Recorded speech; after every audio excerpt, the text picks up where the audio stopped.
Hi, welcome to Minnesota Republican Roundtable. I'm your host, Jen Zielinski, and we have a great episode for you today. We are well into 2025, and President Trump is now officially our 47th president. With that, I feel like we can really grow our Republican Party here in Minnesota.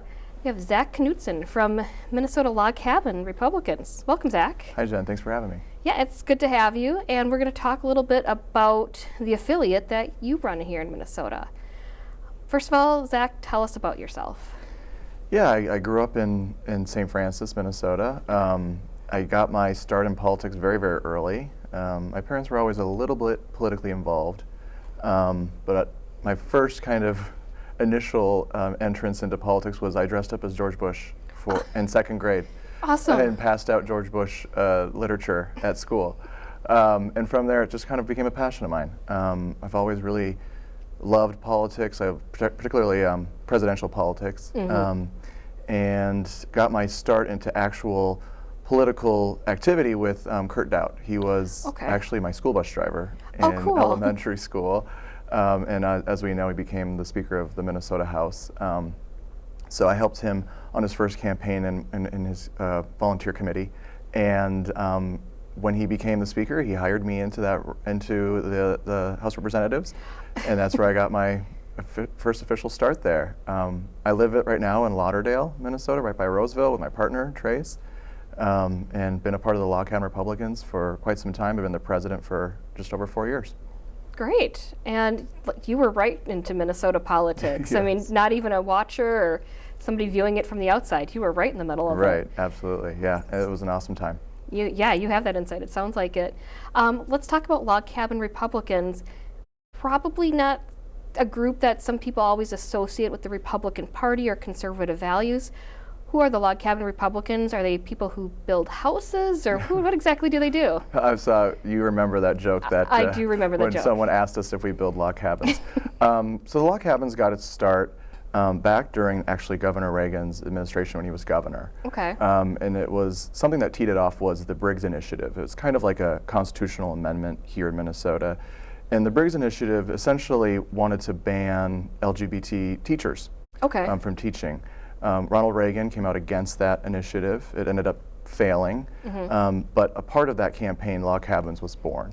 And it's kind of a nod to Abraham Lincoln, our first president, born in a log cabin, and that's really where we got our start. So we have chapters all over the country. Okay. Minnesota is actually one of the larger chapters in the country. Wow. And I think we're in about 30 states now, and we're continuing to grow. So it is a national we have a national organization, but we have these chapters across the country, and once a year we get together as chapter presidents, and we collaborate. We learn from each other. We try to continue to grow our organizations and reach areas for the Republican Party and expand our reach. With the goal this year, our goal was to get 50% of gay men voting for Donald Trump. Those numbers are still out, so more to come on what they determine with those voter analysis. But we made some really great headway. That's great. So the log cabins, they usually identify as people that identify as gay, lesbian, bi. Not always common in the Republican Party, or not always have been accepted by maybe conservatives. Yeah, I think that's true. I think our history in the Republican Party has been tumultuous at times, particularly around the marriage amendment in Minnesota, if we're talking about a chapter level. I think we've always struggled. I know when I first got into politics and understood my identity as a gay man, it was tough to find a place, right? You go out in the LGBT community, and they're very left usually. Yes. And then, I'd go to a convention and we're talking about, adding things in the platform that I didn't necessarily agree with. So we've always had kind of that, a problem getting there. But I do think, I do want to say, I think it's really important. I think we've turned a page there, and I think we're shifting from the log cabins of, okay, let's first get our foot in the door with the party, which I think we've done that. I think the Republican Party has been kind of shifting into this populist message, and obviously I think populism and self-freedom go hand in hand. And so I think that's a lot of thanks to Trump making that shift in the Republican Party. But I also wanted to mention that over the last couple of years, I think really since Trump came onto the national stage, Minneapolis is a small town, and so when I go out to the bars or to the clubs or whatever you want to call, and work with and hang out with other LGBT folks, I am always getting people whispering in my ear saying, "Hey, just so you know, I'm on your side." I think it's no secret in Minneapolis that I am the Log Cabin chapter president. So I think we're turning a page there, and I think what I want to do as the Minnesota chapter president is help the Republican Party kind of get into that and try to expand their reach into the LGBT community. Great. And now, can anyone join the Log Cabin Republicans of Minnesota, or do you have to, make a certain vow or something? No vows here. Okay. Anybody can join. Okay. You don't have to identify as LGBT. So anybody can join the organization. We have lots of allies that have joined over the years, and they're part of our avenue into other places in the Republican Party that maybe we wouldn't have otherwise. So they're very important. Again, anybody can join. We welcome everybody. That's great. I was going to say, I'm even part of it as an Right. ally, so I love being part of this affiliate. Let's take a step back. Log Cabins is an affiliate of the Minnesota Republican Party, with being a national group. What does it mean to be an affiliate for the party? Yeah, I think first, Jen, if you don't mind, I want to talk about our efforts to become an affiliate. I think the previous president, Ken Moran, really worked hard to get that, and it came to fruition in 2021.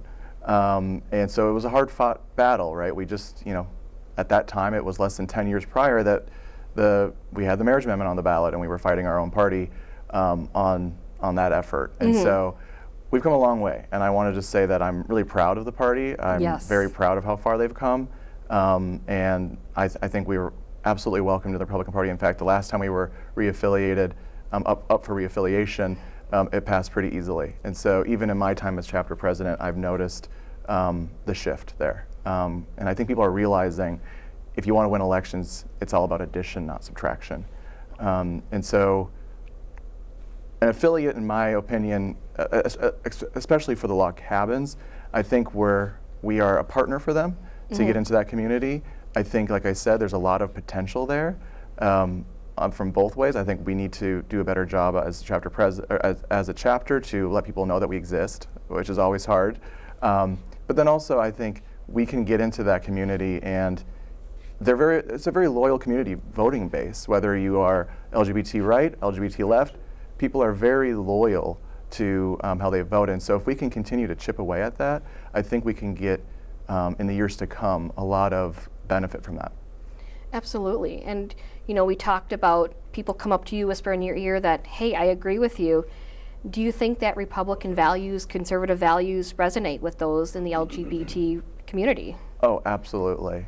Absolutely. And I think what the other side does really well is emotions and marketing. Yes. And I think we need to do better there. And I'm dedicated to doing that as the chapter president. I want to, first of all, make sure people understand that there are other people like them and that there is a safe place for them to join like-minded folks. As we both know, we have people in the organization that are all across the spectrum politically. We have very conservative folks. We have very, maybe more moderate, more liberal folks. So really, it's anybody there that believes in free market principles. I think populism opens up all kinds of doors. And so, I do. I think the Republican Party has plenty of things that align with our community, particularly around the economy. If you look at the statistics, particularly among gay men, they usually are higher earners. They want to keep more of their money. I hear lots of complaints about high taxes in Minneapolis from my other friends. And then of course, public safety.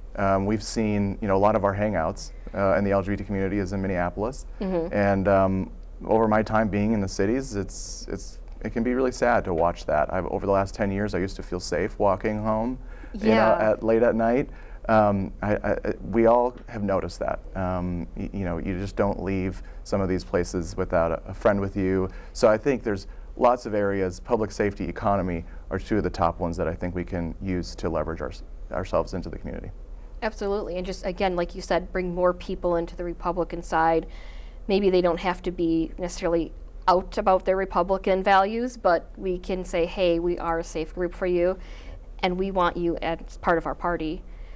You have, you as a group, you guys have really worked with candidates. What have you done with candidates or during elections? Yeah, we've done a lot. I do want to do some shout outs. We've had Yes. some of our own members run for Oh, office. That's great. So we've had Trace, we've had Ken, we've had Ben. So we've even had our own members step up when, particularly in races that maybe it's harder to find a candidate. We want to make sure there's a candidate in every race, and so it's been amazing to see them. In the last 2022 election, we really linked arms with the gubernatorial candidate, Scott Jensen. Okay. And they actually came to me and they asked, hey, we're always being told by the LGBT voters, Republicans don't show up. How can we show up? I said, hey, link arms with us, get some advertising out there. And so they actually came. I think you were there. I was there. And we actually did a photo shoot for the Lavender magazine, which is the biggest LGBT magazine in the Twin City area. So we've been trying to do some outreach there in general to help the Republican Party. We've also done a lot of the, boots on the ground work. We've had a lot of our members are involved in the legislature, and so lots of door knocking, phone banking, lit dropping, and then we've also opened up our doors to candidates that perhaps want our endorsement. And so we have endorsed several candidates over the last couple cycles, and recently we endorsed Caleb Steffenhagen, and we were working through that effort. And it came to light that there was potentially, this news article coming out in Axios in the media.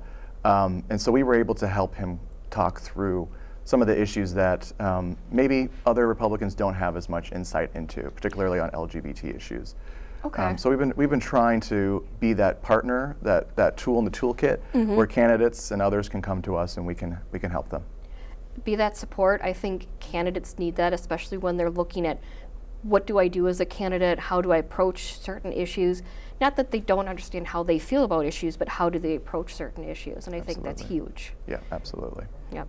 And we also see national media, we hear that President Trump is anti-gay, anti-LGBT, you're going to lose your rights. Are we going to see that with President Trump? Absolutely not. Over the years, I've been involved in several presidential campaigns since, like I said, I can remember 2000, and there hasn't been a presidential candidate that has been more pro-LGBT on the Republican side than with Donald Trump. I mean, even back in his time in the 80s, he's quoted as saying he has got no problem with the LGBT community. If you look at his recent appointments, we have Rick Grinnell, we have the Treasury Secretary who's LGBT, we have Tammy Bruce being a spokesperson at the State Department. Yeah. So there's he's clearly not one to discriminate on that issue.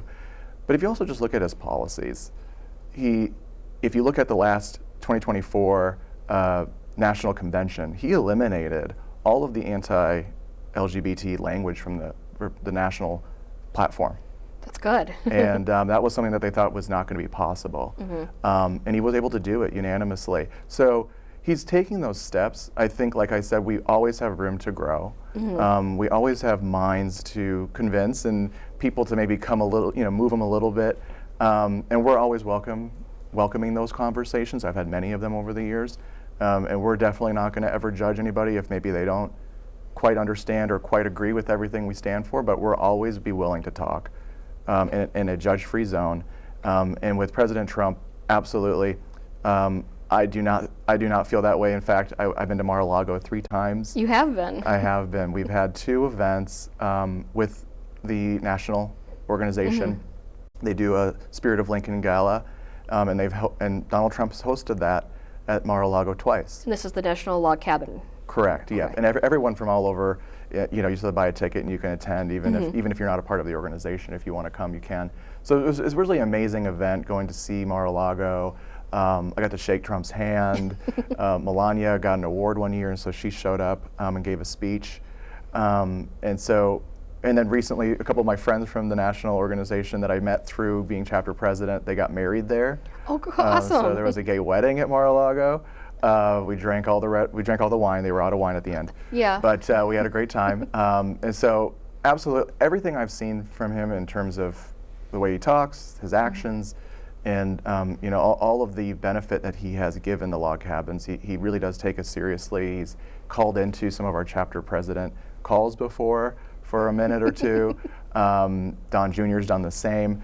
I have no doubt in my mind that he is totally supportive of our community, and I really want to make sure that our friends on the other side realize that too. So we're not going to see rights taken away, that anyone who identifies as gay, lesbian, bi, they're not going to lose these rights. They're not going to go into camps, as some people are saying. No, and you know, I have some friends that you know, jokingly say stuff like that, but Yeah. I think deep down they know that that's not true either. It's hard, right? It's hard when, you know, your side loses in an election. It's hard when, you know, you quite don't understand the outcome of an election. We've definitely been there, right, Jen? Where it's just like, wow, I did not expect that. 2020, 2022, right? So I think it's going to take some time. I think people are going to come around. I think Trump saying success is going to be our indicator across the country. I think that's going to really move some people. Great. And you know, I think also one thing people don't really realize is that President Trump has held up the rainbow flag before. There's a picture of him. Everyone will joke it's upside down, but no presidential candidate has done that before. He did that prior to his 2016 run or during his 2016 run. Yeah. So again, just hounding on this, we're not going to see this anti-LGBT sentiment coming from President Trump. You could even say he's probably the worst anti-LGBT. I don't know. He's not anti-LGBT is what I'm trying to get at. Absolutely, Jen. You know, even in his acceptance speech at the 2016 convention, he mentioned that he was going to protect, you know, LGBT citizens, and he got applause. And I think that's the power of Trump as being, you know, the leader of the Republican Party, is he's been able to move people that a lot of us have not been for a long time in a very short period of time. Yep. And I think one thing you kind of brought up before we got on camera here as we were talking, you know, we see a lot of legislation at the Minnesota level, unfortunately with the trans bills and everything. You were talking about how you're not trying to bring people, you know, make people gay. It's about bringing the Republican values to those. If you want to. Yes, absolutely. And I actually have to confess, I did steal that from one of my favorite Minnesota politicians, Marty Seifert. There's nothing wrong with that. But yeah, the saying is, you know, the log cabins is here not to make Republicans gay people, but to make gay people Republicans. Again, I think it's a big opportunity for the party to target those voters. They come out to vote in droves. And so if we can continue to chip away at that, if we can continue to really tell the truth, and instead of just hearing, you know, all of the things in the media or the groupthink that happens when you're hanging out with others, friends, and give them a safe space. I think the log cabins would be a safe space to kind of get those folks in the door of the Republican Party and get them on our side. And like you said, you guys have events where you can come as you are. It's not about pushing you into the Republican Party. It's just about talking to people and hearing you out, whether you agree with everything or don't agree with everything. Oh, absolutely. Totally safe. This is a real safe space. Anybody can come to our events. We usually have a monthly event at minimum. It's usually the third Wednesday or Thursday. You can find that information on our Facebook page or our website. But yeah, anybody can come. We have folks from Iowa. We have folks that are allies. We have folks that are, I even have brought a couple of my friends that are not Republicans. So anybody is welcome. We've welcomed anybody. We have thoughtful conversations. We never have any hard feelings at the end of it. And sometimes I feel like we did move a couple of those folks that maybe aren't Republican voters. And I think you talk about it, you know, Republican values resonate with everybody. It's the economy, it's public safety, it's education. Anybody wants that for their family, for their friends, for themselves. Whether or not they, you know, have typically voted Republican or voted Democrat. It's also telling the Democrats, you don't automatically get these votes just because these people have always voted for you. You're going to have to work for that and prove that. We are proving that we are the better party and we have the better values. Yeah, I absolutely agree with you. I think if you look at our priorities, particularly, our priorities are winners. And I think this last election was definitely a issue-driven campaign, which I think was different from previous campaigns in elections. And so, yeah, it's just opening that door. And again, leveraging our ideas and being able to market them in a way that's effective to places where we've never been, right? I think that's one thing that Trump has done really well, is going places that Republicans maybe didn't go or didn't understand and didn't want to go there. He's going into these communities that maybe haven't voted Republican in decades, and he's making big moves. And I think we saw that in the election results. They're still working on some of the voter demographics and results, but they're even saying that they believe that the conservative LGBT vote allowed us to keep the U.S. House. And so I think it's important that we take that away from this election, see how we can expand it into the future, because now that we know, right, Trump is term limited, he's not going to be the candidate next time, how can we keep that momentum going and keep growing it into the future? And that's what I was going to ask, is what are some of your future goals with Minnesota Log Cabins? Yeah, I think number one, I want to inform the LGBT community a lot more about who we are. So a lot more outreach into the community is definitely one of my top priorities. And my other priority is I want to start doing some days at the Capitol. I want to start working with some of the legislators that we have supported in the past. Like Andrew Myers is a great example. Working with him to maybe advance some of these causes that we believe in, and move that forward, and maybe even try to get. And we know the legislature's very tight in terms of the makeup of it. So how can we maybe be that bridge to make some of our priorities happen in the legislature and get to the governor's desk? So that's the second priority, of course, as well. And then number three, I want to continue to get us involved at the state party level. We have new leadership, so I would definitely want to get on their radar and start to meet with them and build relationships there. And then see how we can actually help the state party. So, this last year we were heavily involved in the state fair operations and the planning around all of that. It was super successful, one of the more successful state fairs we've had. And so, how can we continue to, we'll show up at the state fair, where else can we show up that the party needs help with, and just continue building those relationships forward. And even in the past, you guys have been present at the Pride Festival. Yes. I know they've changed direction a little bit with some of who they allow in their politics, but you guys have been a presence there. And people come in and they say, I didn't even realize Republicans were present at a Pride Festival. Yep, absolutely, yeah. And I think as the country is, you can just feel it in the air. I think the country's moving. People are, kind of not getting, they're not as reactionary this time around. We'll continue to reevaluate that. Like you said, there's some things there that have been a challenge for us to be there, logistically, and also just with some of the policies they've enacted. But if anything changes, absolutely, my first point of outreach, we're going to keep trying to see if we can't get our foot in the door in the community in some of these official Pride events, and make sure everyone that is voting with us, which we know there's a lot of, know that we're there and that we're a resource for them. Yes. How can people reach you if they're interested, if they want to learn more, or even join the log cabins? Yeah, so we have a website, www.mnlogcabin.org. We also have a Facebook page where we post, press releases, current events that's going on, in addition to a private Facebook group, Minnesota Log Cabin Republicans. That's where we post a lot of our events as well. So you can pick your poison there. It's a way to get involved. Social media is usually the best outreach. Yeah. Zach, is there anything else you want to bring up or talk about? Connect with us, join our cause. We want to be a resource to anybody who's interested in joining the Republican Party, and please reach out to us on social media, find our website, and come to one of our events. Perfect. Well, thank you for being on our show. Thanks so much, Jen. Thank you for joining us, and until next time.